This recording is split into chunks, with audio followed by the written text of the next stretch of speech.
اس شان پہ امت ہوئی قربان محمد، ہم ختم نبوت کی حفاظت کے امی ہیں، ہم زندہ و بیدار ہیں مردہ نہیں ہے۔ السلام علیکم ورحمۃ اللہ وبرکاتہ۔ ایک گزارش ہے کہ اپنا موبائل تھوڑا سا سائلنٹ کر لیں تاکہ درمیان میں آپ کو بھی پریشانی نہ ہو۔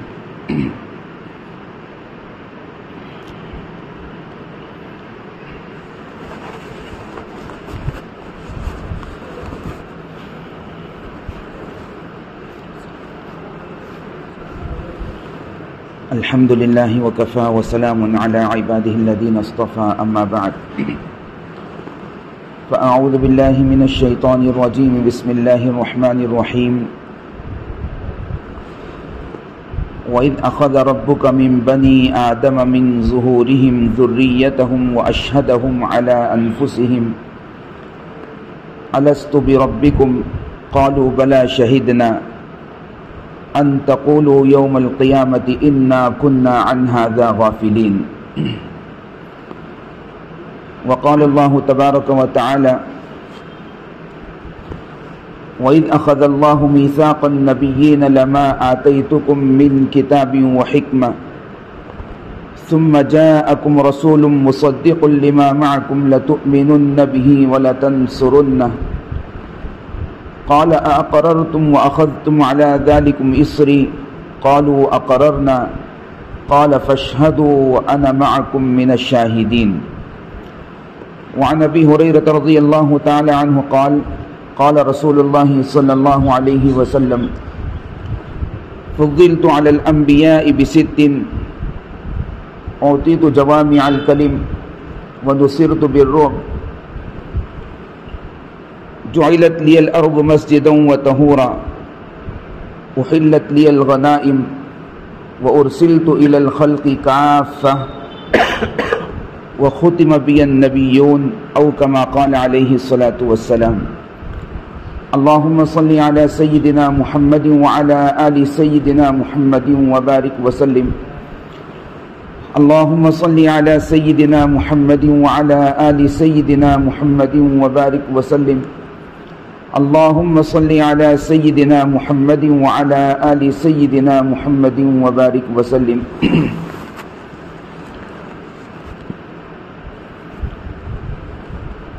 یہ ہماری جو مجلس ہے ظاہری اعتبار سے ہم کو بہت مختصر، بہت چھوٹی لگ رہی ہے، لیکن اللہ رب العزت ختم نبوت کی نسبت پر جمع ہونے والوں میں بڑی برکت رکھتے ہیں اور یہ بڑی بابرکت مجلس ہوتی ہے۔ اللہ تعالیٰ نے ایک ایک ختم نبوت کے جیالے سے بڑے بڑے دشمنان اسلام کو ختم کرنے کا کام لیا ہے۔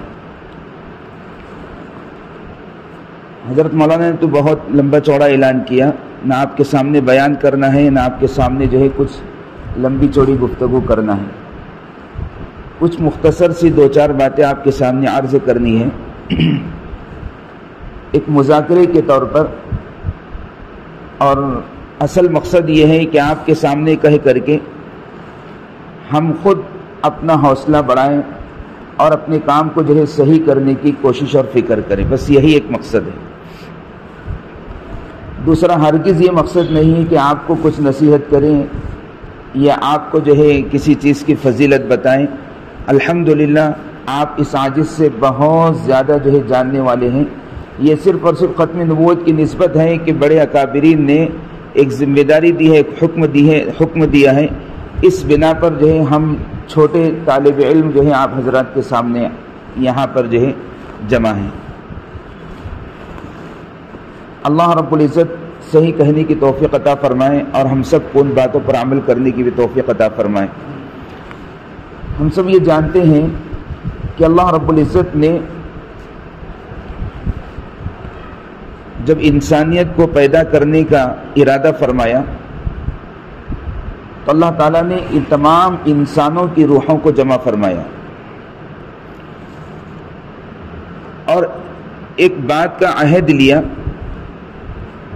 جس کو اللہ رب العزت ارشاد فرما رہے وَإِذْ أَخَذَ رَبُّكَ مِن بَنِي آدَمَ مِن ظُهُورِهِمْ ذُرِّيَّتَهُمْ کہ تمام آدم کی اولاد کو اللہ رب العزت نے ان کی پشتوں سے نکال کر کے جمع فرمایا اور ان سے ایک بات کا عہد لیا،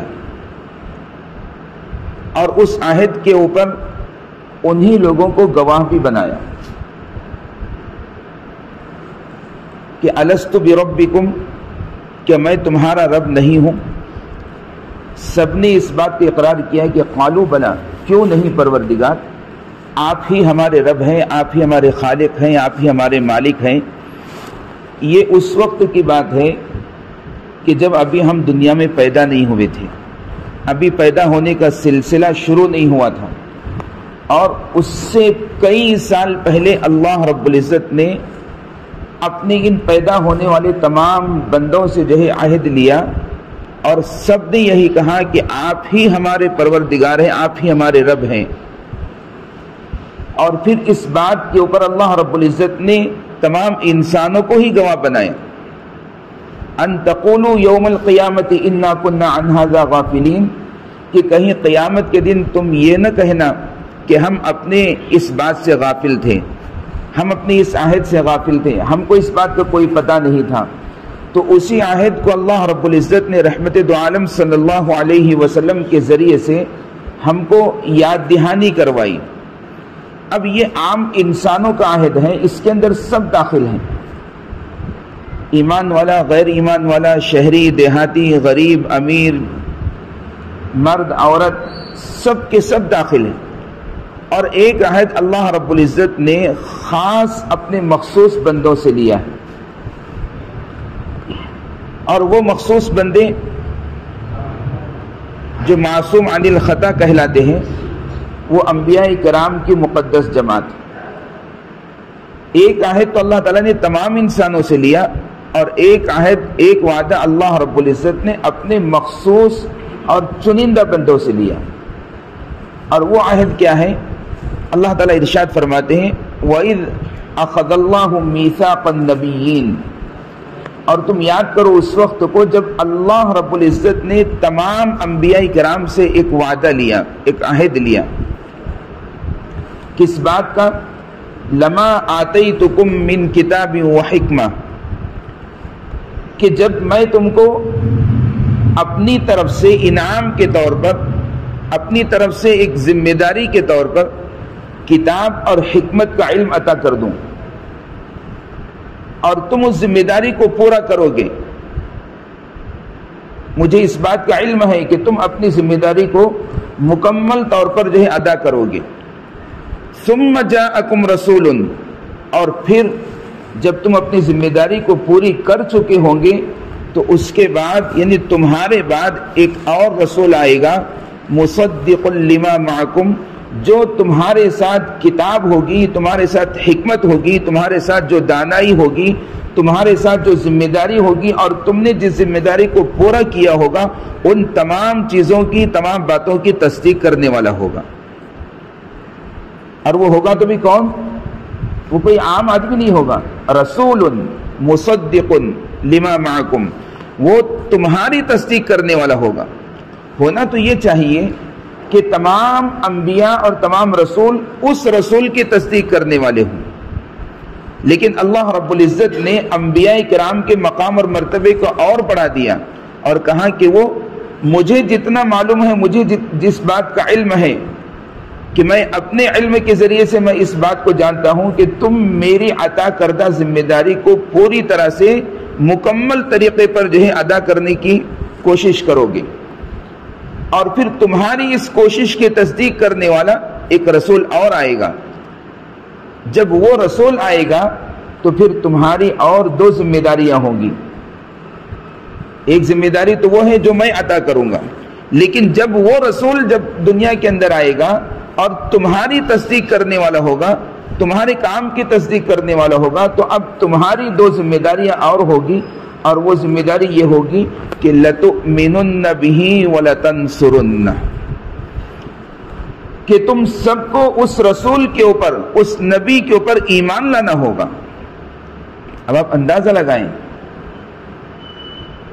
کہ رسولوں سے یہ عہد لیا جا رہا ہے، رسولوں سے یہ وعدہ لیا جا رہا ہے کہ اگر تمہاری موجودگی میں اگر وہ رسول آ جائے تو تم کو اس کے اوپر ایمان لانا ہوگا، وَلَتَنْصُرُنَّ، اور تم کو اس کی مدد کرنی ہوگی، اس کے دین کی مدد کرنی ہوگی، اس کے کاموں کی مدد کرنی ہوگی۔ اور پھر اللہ تعالیٰ پوچھتے ہیں قَالَ أَأَقْرَرْتُمْ، کیا تم اس بات کا اقرار کرتے ہو، تم اس بات کا وعدہ کرتے ہو کہ وہ جب میرا رسول آئے گا تم اس کی تصدیق کرو گے، تم اس پر ایمان لاؤ گے، اس کی نصرت اور مدد کرو گے؟ سارے انبیاء بیک زبان کہتے ہیں کہ قالوا اقررنا، کہ ہاں پروردگار ہم اقرار کرتے ہیں، ہم اس بات کا اعلان کرتے ہیں، وعدہ کرتے ہیں کہ ہم اس نبی کے اوپر ایمان بھی لائیں گے اور اس نبی کی نصرت اور مدد بھی کریں گے، اس نبی کے دین کی حفاظت کے لیے، اس نبی کے دین کے قیام کے لیے جتنی کوششیں کرنی ہوگی، جتنی محنت کرنی ہوگی، ہم اپنی طاقت کے بقدر پوری طرح سے کریں گے۔ اللہ رب العزت ارشاد فرماتے ہیں قال فاشهدوا، دیکھو تم نے اس بات کا اقرار کیا، لہذا اس کے اوپر تم خود گواہ رہنا، تم خود گواہ رہنا۔ ایک طرف اللہ تعالیٰ نے تمام انسانوں سے عہد لیا اور وہاں پر یہ کہا کہ قال فاشهدوا، کہ تم گواہ رہنا، کہ کہیں قیامت کے دن تم اپنی بات سے مکر نہ جاؤ، اپنی اس وعدے سے مکر نہ جاؤ۔ اور ایک طرف انبیاء سے عہد لے رہے ہیں تو اللہ رب العزت کیا فرما رہے کہ تم گواہ رہنا، وَأَنَا مَعَكُمْ مِنَ الشَّاهِدِينَ، اور میں تمہارے ساتھ گواہ ہوں۔ یعنی تم نے اس بات کی تصدیق کی، تم نے اس بات کا اقرار کیا، تو اب تمہارا گواہ میں ہوں۔ میرے عزیزو، ہم تو اتنا جانتے ہیں اور اس بات کا ہم کو پکا علم ہے کہ رحمت دو عالم صلی اللہ علیہ وسلم کے بعد تو کوئی دوسرا نبی آنے والا نہیں، اور جو عہد اللہ رب العزت نے انبیاء کرام سے لیا ہے، جو عہد اللہ تعالیٰ نے انبیاء کرام سے لیا ہے، تو ہم چونکہ اپنے آپ کو انبیاء کا وارث سمجھتے ہیں، اور سمجھنا بھی چاہیے، اس لیے کہ اللہ تعالیٰ نے ایک نعمت ہم کو عطا فرمائی ہے، ایک فضل ہم کو تمام انسانوں پر عطا فرمایا ہے۔ یقیناً یہ اللہ کی بہت بڑی سعادت ہے، اللہ کا بہت بڑا انعام ہے کہ العلماء ورثۃ الانبیاء، کہ علماء انبیاء کے وارث ہیں۔ تو اب چونکہ خاتم النبیین صلی اللہ علیہ وسلم کے چلے جانے کے بعد آپ کا لایا ہوا دین، آپ کا عطا کردہ دین، یہ تو قیامت تک رہے گا، اور قیامت تک اس کی اللہ رب العزت حفاظت کریں گے۔ لیکن خوش نصیب انسان وہ ہے، خوش نصیب امتی وہ ہے، اور خوش نصیب وارث وہ ہے کہ جو نبی کے دین کی حفاظت کے لیے سب سے پہلے اپنے آپ کو پیش کریں، اپنے آپ کو لگائیں، اپنی کوشش سے جو ہے صرف کریں، اور اپنی انتھک محنت کے ذریعے سے آنے والے اور اٹھنے والے فتنوں کا جو ہے مقابلہ کریں۔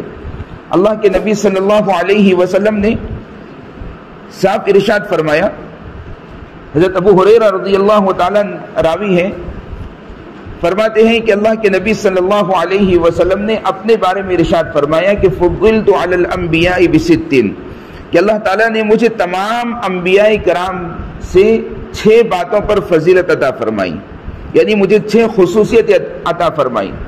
اب اس میں سے 4 تو ہمارے آج کے موضوع کی مناسبت سے نہیں ہیں، لیکن آخری جو 2 ہیں وہ تھوڑا سا جو ہے سمجھنے کی ہیں۔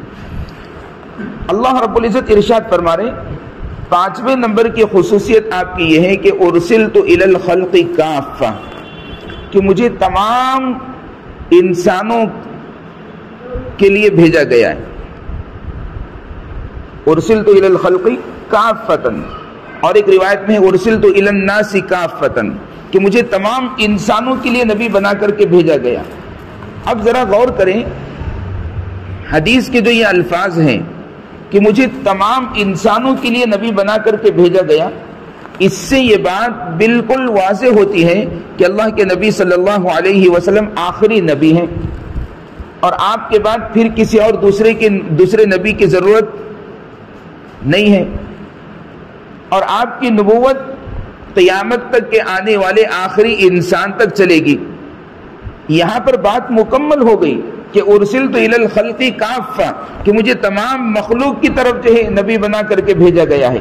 یہ بھی آپ صلی اللہ علیہ وسلم کی خصوصیت کہ ہر نبی تو مختصر وقت کے لیے آئے اور متعینہ قوم کے لیے آئے، متعینہ جو ہے گنتی کے لوگوں کے لیے آئے، لیکن اللہ کے نبی صلی اللہ علیہ وسلم فرما رہے کہ مجھے تمام انسانوں کے لیے نبی بنا کر کے بھیجا گیا۔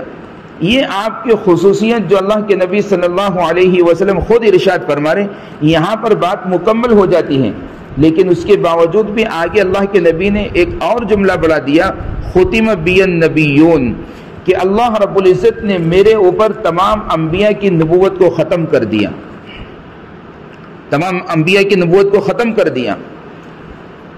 حالانکہ یہ کہنے کی ضرورت نہیں تھی اللہ کے نبی صلی اللہ علیہ وسلم کو، لیکن اس کے باوجود آپ نے وضاحت فرما دی۔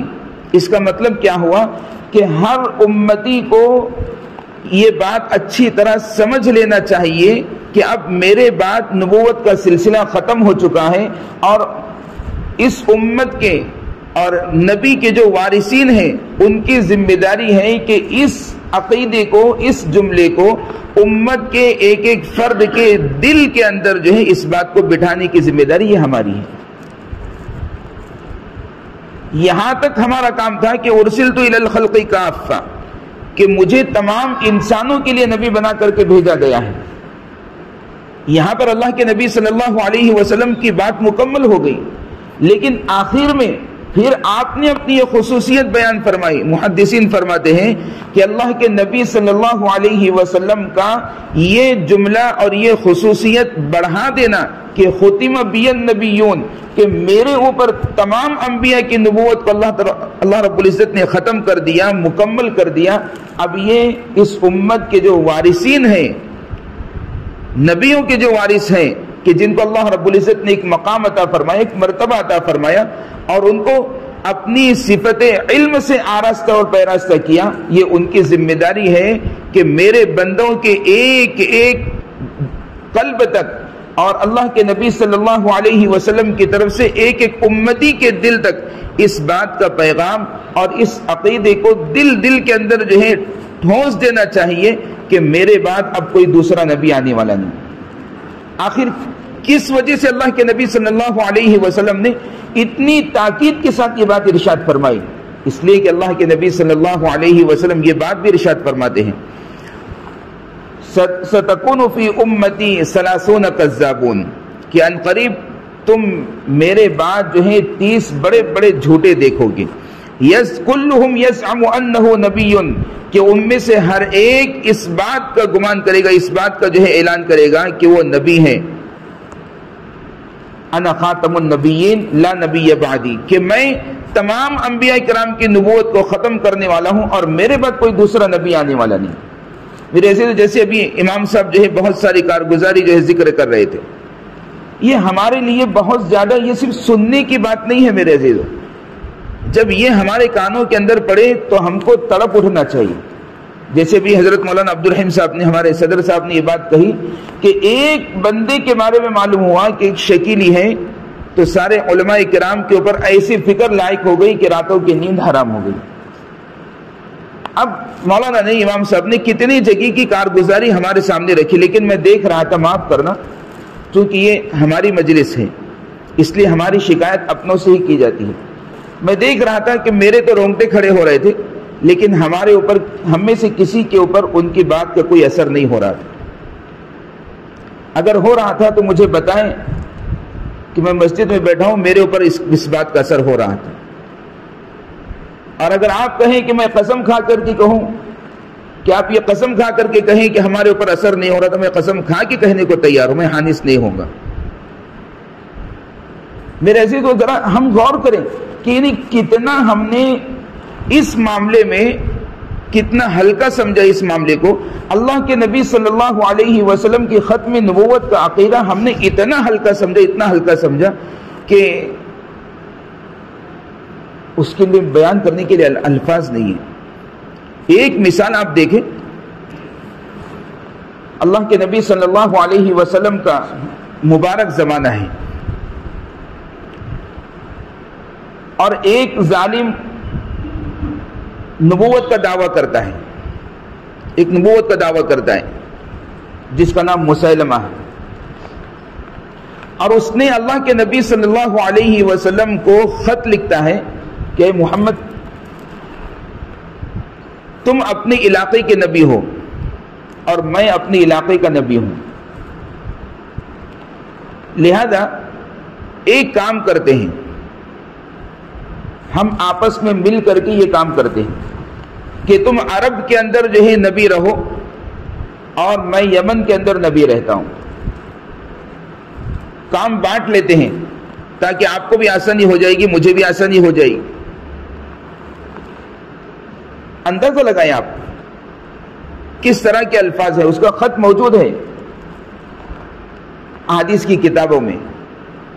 چنانچہ وہ اور آگے لکھتا ہے، اس کے بعد آگے لکھتا ہے کہ اگر آپ کو یہ بات اگر منظور نہیں ہے تو ہم اس بات پر قائم رہنے کے لیے آپ کو جو چاہے دینے کے لیے تیار ہیں۔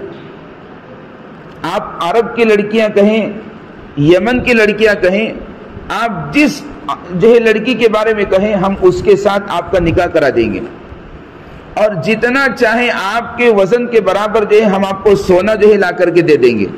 اور پھر اس نے کئی تحفے بھی بھیجا تھا اس نے، اور یہ خط جو ہے پہنچتا ہے اللہ کے نبی صلی اللہ علیہ وسلم کو۔ میرے عزیز ذرا غور کریں، جب یہ خط آقا صلی اللہ علیہ وسلم کی خدمت میں پہنچا ہوگا، اللہ کے نبی صلی اللہ علیہ وسلم کو کتنی تکلیف ہوئی ہوگی کہ جس شخصیت کو، جس ذات کو اللہ رب العزت نے تمام انبیاء کرام کی نبوت کے سلسلے کو ختم کرنے کے لیے اور ساری انسانیت تک اپنی نبوت کے پیغام کو پہنچانے کے لیے بھیجا ہے، آپ ہی کے دور میں، آپ ہی کے رہتے ہوئے، آپ ہی کے حیات میں یہ ظالم یہ کہہ رہا ہے کہ اس طرف یعنی عرب میں تم نبی اور یمن میں میں نبی۔ ذرا غور کریں کتنی تکلیف اللہ کے نبی کو ہوئی ہوگی۔ اور جب نبی سے حقیقت میں جب محبت ہوتی ہے تو پھر اللہ رب العزت جو ہے، آپ یہ نہ سمجھیں کہ ہم تعداد میں بہت تھوڑے ہیں، ہم جو ہے علم کے اندر بہت کمزور ہیں۔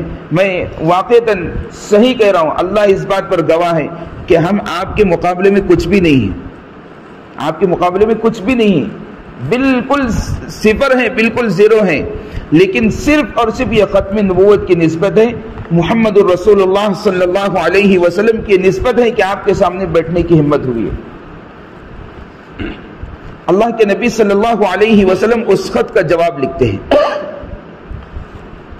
اور اس خط کے اندر کیا ہے یہ کسی کو پتا نہیں۔ اللہ کے نبی صلی اللہ علیہ وسلم نے اس میں لکھا تھا انت کذاب، اور آگے کچھ نہیں لکھا، انت کذاب کہ تو کذاب، جھوٹا ہے۔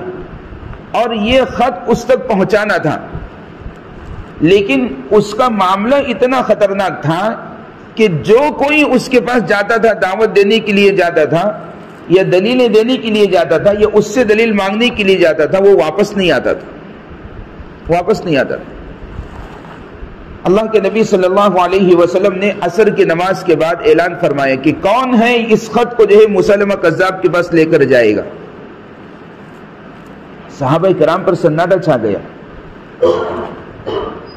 بلکہ چھایا نہیں، اللہ رب العزت نے ڈال دیا، کسی کی ہمت نہیں ہو رہی تھی، اس لیے کہ جانتے تھے کہ وہاں جانے کے بعد واپس نہیں آ سکیں گے۔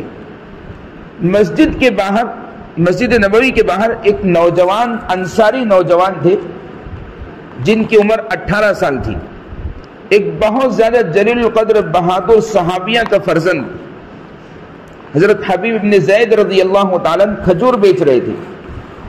اللہ کے نبی صلی اللہ علیہ وسلم نے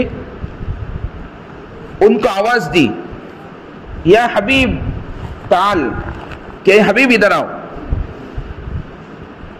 اور وہ اپنا دکان جو کھجور بیچ رہے تھے، کچھ کھجور کے خوشے تھے جس میں کچی کھجوریں بھی تھی، پکی کھجوریں بھی تھی، اس کو چھوڑ کر کے اللہ کے نبی صلی اللہ علیہ وسلم کے پاس آئے اور فرمائے کہ فدا ہوں ابی و امی یا رسول اللہ، اے اللہ کے رسول صلی اللہ علیہ وسلم، میرے ماں باپ آپ پر قربان، فرمائیے کیا حکم ہے؟ اللہ کے نبی صلی اللہ علیہ وسلم نے خط جو ہے ان کے ہاتھ میں دیا اور کہا کہ یمن جاؤ اور مسلمہ کذاب کے پاس اس خط کو دے کر آؤ۔ اتنی ذمہ داری ملی، لیکن وہ نوجوان صحابی کا جذبہ دیکھے، وہ نوجوان صحابی کا جذبہ دیکھیں۔ انہوں نے یہ تک نہیں کہا اللہ کے رسول صلی اللہ علیہ وسلم سے کہ اللہ کے رسول باہر میرے کھجور کا دکان ہے، یا تو میں کھجوریں اتنے بیچ لیتا ہوں یا وہ کھجور اپنے گھر پر رکھ کر آتا ہوں، یہ بھی نہیں کہا۔ گھر میں ماں اکیلی تھی، یہ بھی نہیں کہا کہ اللہ کے رسول میں اپنی ماں سے اجازت لے کر آتا ہوں، اپنی ماں کو اطلاع دے کر آتا ہوں، یہ بھی نہیں کہا، بلکہ وہ خط لیا اور پھر سیدھا جو ہے سفر پر روانہ ہو گئے۔ کیا جذبہ تھا صحابہ کرام کا! 18 سال کے نوجوان ہیں، 18 سال کے نوجوان، اور ایک ذمہ داری اللہ کے نبی کی طرف سے ملی، اور پھر اس کے بعد یہ نہیں سوچا کہ میری اکیلی ماں کا کیا ہوگا، جن کے شوہر شہید ہو چکے تھے۔ اور اس کے بعد وہ خط لے کر کے جو ہے یمن پہنچتے ہیں مسلمہ کذاب کے پاس۔ وہ ظالم جب دیکھتا ہے تو کہتا ہے کیا تو کلمہ پڑھتا ہے؟ کیا تیرا کلمہ کیا ہے؟ تو حبیب بن زید رضی اللہ تعالیٰ نے کلمہ پڑھ کر کے بتایا، اشہد ان لا الہ الا اللہ واشہد ان محمد رسول اللہ۔ یہ کلمہ پڑھتے ہیں تو اس کے بعد پھر دوسرا سوال کرتا ہے، کیا تو میرا کلمہ پڑھے گا؟ حضرت حبیب نے زید نے کوئی جواب نہیں دیا۔ پھر پوچھتا ہے کہ تو میرا کلمہ پڑھے گا اور اس بات کا اقرار کرے گا کہ میں یہاں کا رسول ہوں، میں یہاں کا نبی ہوں؟ تو حبیب نے زید رضی اللہ تعالیٰ فرماتے ہیں کہ میں بہرا ہوں، انا اسم، میں بہرا ہوں، مجھے کچھ سنائی نہیں دیتا۔ تو وہ ظالم جو ہے غصے کے اندر بالکل جو ہے جھنجلا اٹھا، آنکھ بگولا ہو گیا، اور پھر کہنے لگا کہ اگر تو نے میرا کلمہ نہیں پڑھا تو سن لے کہ تیرا انجام کیا ہوگا، تیرا انجام بہت برا ہوگا۔ حضرت حبیب بن زید رضی اللہ تعالیٰ فرما دی کہ انا اسم، میں بہرا ہوں۔ چنانچہ اس کے بعد حضرت حبیب بن زید رضی اللہ تعالیٰ کی جس انگلی سے آپ اشارہ کر رہے تھے اس انگلی کو شہید کر دیتا ہے، کاٹ دیتا ہے، اور وہ انگلی زمین پر گر جاتی ہے، اور پھر اس کے بعد کہتا ہے کہ اگر تو نے میرا کلمہ نہیں پڑھا تو اسی طرح سے تیری انگلیاں کٹتے جائے گی۔ چنانچہ آپ کہتے ہیں کہ آپ جذبہ دیکھیں، نوجوان کا جذبہ دیکھیں۔ حبیب بن زید رضی اللہ تعالیٰ فرماتے ہیں کہ مجھے کوئی سنائی نہیں دیتا، میں ایک ہی کلمہ پڑھتا ہوں، میں صرف اور صرف محمد کا کلمہ پڑھتا ہوں، محمد کے علاوہ کسی اور کا کلمہ مجھے نہیں معلوم۔ چنانچہ دوسری کٹ جاتی ہے، تیسری کٹ جاتی ہے، چوتھی کٹ جاتی ہے، پانچویں کٹ جاتی ہے، پانچوں انگلیاں زمین پر جو ہے تڑپ رہی ہیں۔ میرے عزیزو، میرے لیے کہنا آسان ہے، آپ کے لیے سننا آسان ہے، لیکن جس کے اوپر یہ بیت رہی ہوگی اور جس کے سامنے یہ ظالم کھڑا ہو کر کے انگلیوں کو کٹوا رہا ہوگا، اس کے اوپر کیا گزر رہی ہوگی۔ آج ہمارے سامنے حماس کے معصوم بچوں کی شہادت ہمارے نگاہوں کے سامنے ہے، ان ماؤں کی تڑپ ہمارے سامنے ہے۔ میرے عزیزو، یہ انہی صحابہ کی اولاد ہے جو اتنی جذبے کے ساتھ اور اتنی جد و جہد کے ساتھ ظالموں کا مقابلہ کر رہی ہے۔ ہزاروں شہید ہونے کے باوجود بھی آج بھی ان کے ایمان کے اندر ذرہ برابر کمی نہیں آ رہی، ان کے جذبے کے اندر کمی نہیں آ رہی۔ یہ وہی کی نسل ہے، اور انہی لشکر کے اندر جو ہے انشاءاللہ ان لوگوں کا شمار ہوگا۔ دعا بھی کریں کہ اللہ تعالی ہم سب کو بھی جو ہے حضرت مہدی کے اس مقدس جماعت کے اندر شامل فرما دیں۔ حضرت حبیب بن زید رضی اللہ تعالیٰ کے ایک ہاتھ کی انگلیاں کٹ جاتی ہیں، دوسرے ہاتھ کی انگلیاں شہید کرنا شروع کر دیتا ہے، وہ ہاتھ کی انگلیاں بھی کٹ کر کے زمین پر گر جاتی ہیں۔ جب 10 انگلیاں شہید ہوتی ہیں تو اب پیر کی انگلیوں کو کاٹنا شروع کر دیتا ہے، پیر کی ساری انگلیاں کٹ جاتی ہیں، دونوں ہاتھ کو جو ہے گٹوں تک جو ہے یہاں تک کاٹا جاتا ہے۔ پھر کہتا ہے کہ میرا کلمہ پڑھو گے؟ حبیب بن زید رضی اللہ تعالیٰ فرماتے کہ میں صرف ایک محمد کا کلمہ جانتا ہوں. اس کے بعد کوہنیوں تک آپ کے ہاتھوں کو کاٹا جاتا ہے. پھر پوچھتا ہے, پھر بھی آپ یہی ایک جواب دیتے ہیں. کندھوں تک آپ کے ہاتھوں کو کاٹا جاتا ہے, آپ وہی جواب دیتے ہیں. ٹخنوں تک آپ کے پیروں کو کاٹا جاتا ہے, آپ اب اپنے قدموں پر ٹھہر نہیں سکتے, زمین پر گر جاتے ہیں. پھر بھی یہی جواب دیتے ہیں. گھٹنوں تک آپ کے جو ہے پیروں کو کاٹ دیتا ہے, پھر بھی یہی جواب دیتے ہیں. حتیٰ کہ اب کمر تک جو ہے دونوں پیر کاٹ دیے جاتے ہیں. آپ کے سارے اعضاء جو ہے زمین کے اوپر تڑپ رہے ہیں. اور حبیب بن زید رضی اللہ تعالیٰ اللہ کی طرف رجوع ہوتے ہیں کہ پروردگار, میرے بس میں اتنا ہی تھا کہ میں اپنے ان سارے اعضاء کو جو ہے نبی کے نام پر جو ہے شہید کر دو, نبی کے نام پر قربان کر دو. لیکن اب مجھے ڈر ہے کہ کہیں ایسا نہ ہو, یہ کوئی ایسی تکلیف نہ دے کہ جس سے میری زبان سے جو ہے نہ چاہتے ہوئے بھی میری زبان سے کوئی ایسی بات نکل جائے جو تیرے حبیب کے قلب کو جو ہے زخمی کر دے. اس سے پہلے مجھے اپنے پاس قبول کر لیجئے. اتنا کہنا ہوتا ہے کہ وہ ظالم آپ کے گردن کے اوپر بھی جو ہے ہتھیار سے حملہ کر دیتا ہے اور آپ شہید ہو جاتے. ایک اللہ کے نبی صلی اللہ علیہ وسلم نے ایک پیغام دیا تھا, ایک بات کہی تھی کہ اس خط کو وہاں پہنچا دو, لیکن کس جذبے کے ساتھ حبیب بن زید رضی اللہ تعالیٰ عنہ نے اپنے آپ کو قربان کرنا گوارا کیا, لیکن اللہ کے نبی صلی اللہ علیہ وسلم کے اس پیغام کو چھوڑنا گوارا نہیں کیا. ہوتے ہوتے یہ خبر آپ کی والدہ کو پہنچ جاتی ہے مدینہ منورہ کے اندر. صحابہ کرام گھبرا رہے ہیں کہ کیسے ان کی والدہ حضرت ام عمارہ رضی اللہ تعالیٰ عنہ کو بیٹے کی شہادت کی خبر پہنچائیں, خبر دیں. کیا کہیں گے یہ, کون جو ہے جا کر کے خبر پہنچائے گا. بس اتنا ہوتے ہوتے ان کو اس بات کا پتہ چلتا ہے کہ یمن سے حبیب بن زید کی خبر آ چکی ہے. یہ خبر نہیں ملتی کہ وہ آ چکے ہیں, بس یہ خبر ملتی ہے کہ ان کی خبر آ چکی ہے. چنانچہ وہ تلاش کرنے نکلتی ہیں کہ میرے بیٹے کے بارے میں کیا خبر آئی ہے, میرے بیٹے کے بارے میں کیا خبر آئی ہے. سارے صحابہ میں سناٹا چھایا ہوا ہے. حضرت ام عمارہ کو خبر ملتی ہے کہ میرا بیٹا شہید ہو گیا. اور پھر شہادت کس طرح ہوئی آپ کے سامنے اس کا تذکرہ ہوتا ہے. صحابہ یہ سمجھ رہے ہیں کہ شاید یہ اب بے ہوش ہو جائے گی, اب اپنا قابو چھوڑ دے گی, لیکن اللہ اکبر کیا جذبہ تھا ان ماؤں کا, ان صحابیات کا. جب یہ شہادت کی خبر سنتی ہیں تو فوراً کہہ اٹھتی ہیں فزت ورب الکعبہ, رب کعبہ کی قسم میں کامیاب ہو گئی, رب کعبہ کی قسم میں کامیاب ہو گئی. اور پھر فرماتی ہیں کہ کاش پروردگار نے مجھے صرف 2 بیٹے دیے ہیں, ایک بیٹا بھی باقی ہے اور ایک بیٹا میرا شہید ہوا. اگر اللہ رب العزت مجھے 100 بیٹے بھی عطا کرتے تو میں نبی کے نام پر اپنے سب کے سب بیٹوں کو قربان کر دیتی. میرے عزیزو, یہاں پر تو ہم یہ نہیں کہہ رہے آپ کو کہ ہم کو اپنی جانوں کو قربان کرنا ہے, یہ نہیں کہا جا رہا ہے. یہ صرف یہ کام کرنا ہے کہ ہم اپنے بچوں کے دلوں میں, اپنے نوجوانوں کے دلوں میں اس عقیدے کو جو ہے مضبوطی کے ساتھ بٹھانے کی کوشش کریں کہ اللہ کے نبی صلی اللہ علیہ وسلم آخری نبی ہیں, آخری نبی ہیں. یہاں تو بہت ساری باتیں سننے میں آ رہی ہیں کہ ہر 5 نوجوانوں میں سے ایک نوجوان شکیلیت کا شکار ہے. یہ بات سننے میں آ رہی, پتہ نہیں اللہ کرے کہ یہ بات غلط ہو. ہاں مولانا صحیح ہے. تو جب اتنی محنت ہو رہی ہے تو پھر میرے عزیز ہم کتنے غفلت کا شکار ہے.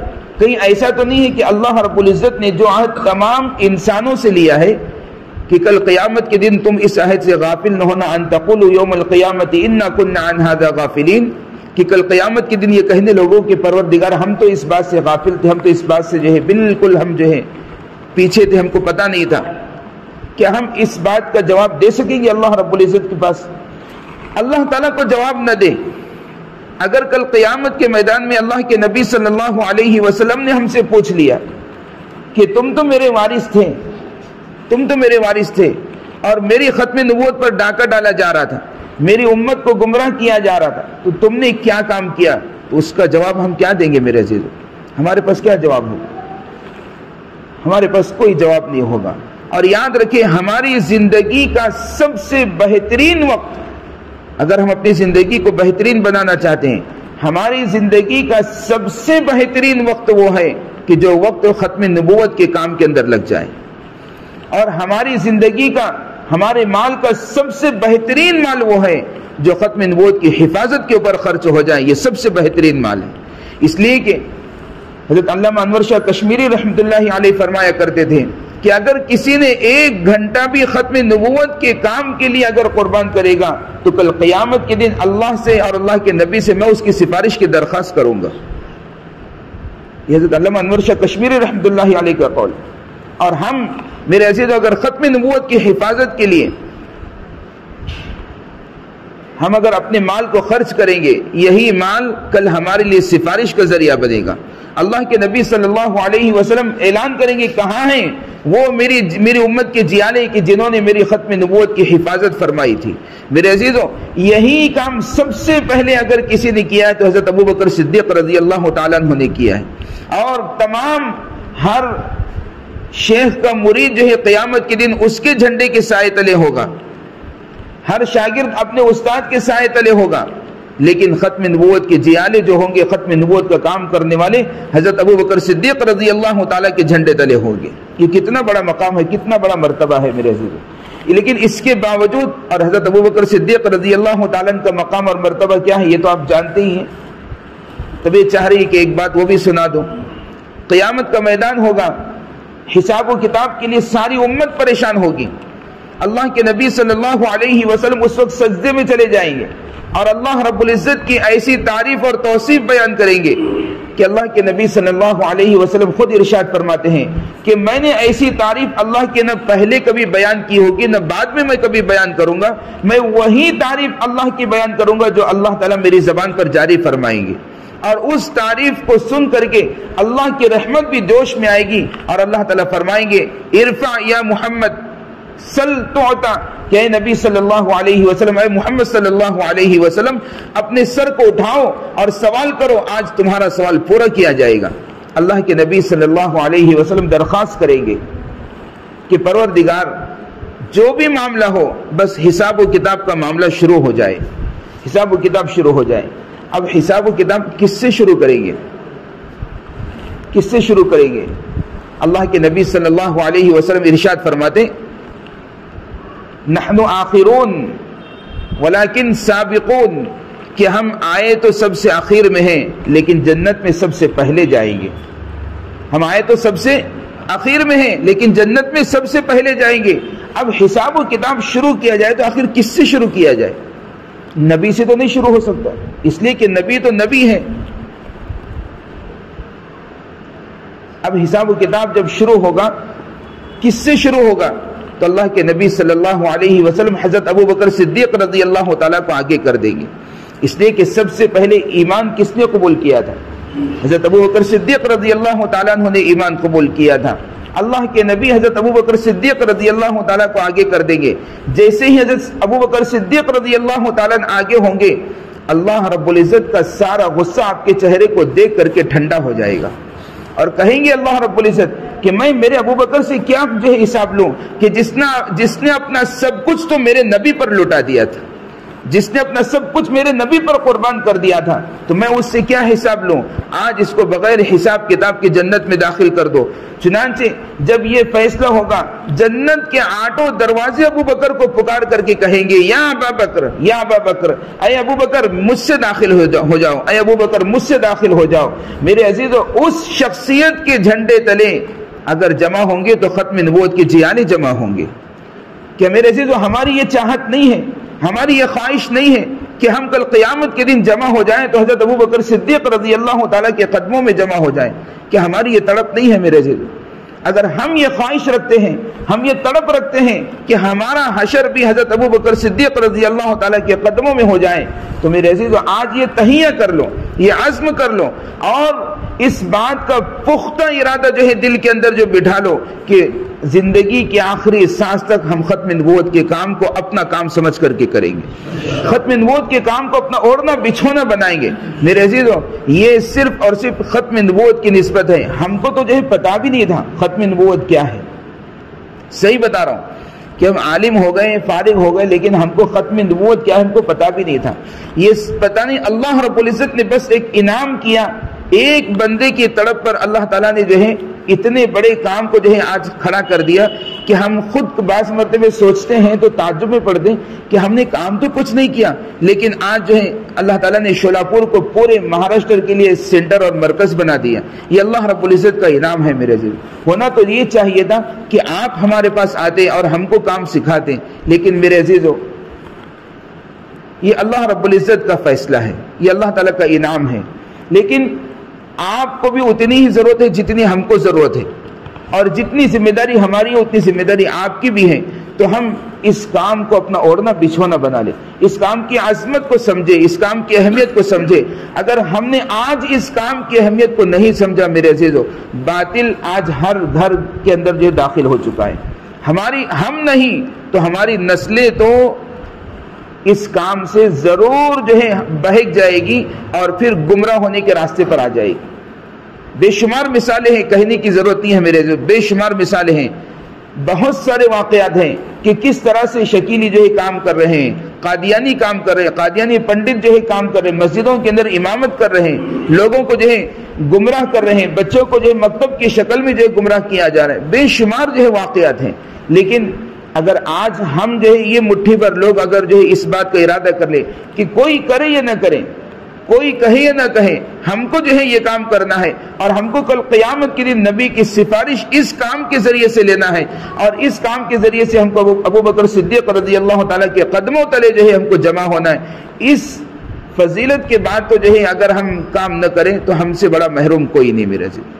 اللہ تعالیٰ فرماتے ہیں، اور یہ آیت بھی اللہ کے نبی صلی اللہ علیہ وسلم کے خاتم النبیین ہونے کے دلائل کے اندر جو ہے مفسرین نے اس کو شمار کیا ہے. وَمَنْ أَظْلَمُ مِمَّنْ ذُكِّرَ بِآيَاتِ رَبِّهِ ثُمَّ أَعْرَضَ عَنْهَا. اس شخص سے بڑا ظالم کون ہو سکتا ہے کہ جس کو اس کے پروردگار کی آیتوں سے نصیحت کی جائے پھر بھی وہ اعراض کرے، پھر بھی وہ غافل رہے، پھر بھی وہ منہ موڑے. اللہ تعالیٰ فرماتے ہیں اِنَّا مِنَ الْمُجْرِمِينَ مُنْتَقِمُونَ. بے شک یہ غفلت کرنے والے، یہ منہ موڑنے والے، یہ مجرم ہیں اور ہم ان سے بدلہ لے کر رہیں گے. یہ نہیں کریں کہ اللہ تعالیٰ ان کو سزا دیں گے، اللہ تعالیٰ کرے ہم انتقام لیں گے، ان سے بدلہ لیں گے. اور اللہ تعالیٰ کیسا بدلہ لیں گے میرے عزیزو ہم سوچ بھی نہیں سکتے اس کے بارے میں. اس کام کی کرنے کی فضیلت بھی بہت ہے، اور اس کام کو چھوڑنے کا انجام اور وعید بھی بڑی خطرناک ہے. ہم جو کچھ باتیں کہی گئی اللہ رب العزت ہم سب کو جو ہے اس پر عمل کرنے کی توفیق عطا فرمائے، اور ہم کو ایک جٹ ہو کر کے اتحاد کے ساتھ، اتفاق کے ساتھ مل جل کر کے جو ہے کام کرنے کی ہم سب کو توفیق عطا فرمائے.